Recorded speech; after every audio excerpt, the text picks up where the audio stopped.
نماز جنازہ میں میت کے لیے دعا۔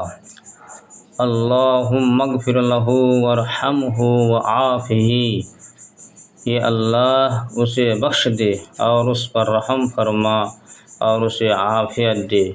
واعف عنہ، اور اس سے درگزر فرما۔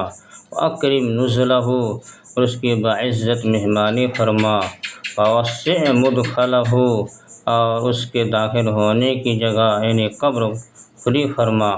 واغسلہ بالماء والثلج والبرد، اس کے گناہوں کو پانی برف اور اولے کے ساتھ دھو دے۔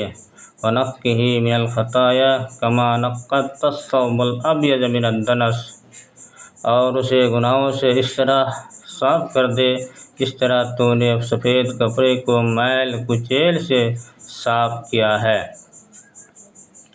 وَأَبْدِلْهُ دَارًا خَيْرًا مِنْ دَارِهِ، اور اسے اس کے گھر سے بہتر گھر۔ وَأَهْلًا خَيْرًا مِنْ أَهْلِهِ، اور اس کے گھر والوں سے بہتر گھر والے۔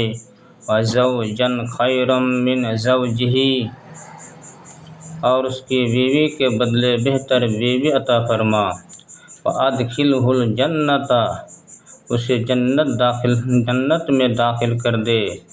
وَأَعِذْهُ مِنْ عَذَابِ الْقَبْرِ وَعَذَابِ النَّارِ، اور اس کو عذاب قبر سے بچا اور آگ کے عذاب سے بچا۔ اللہ رب العالمین ہم سب کو ان دعاؤں کو یاد کرنے کی توفیق عطا فرمائے۔ السلام علیکم ورحمۃ اللہ۔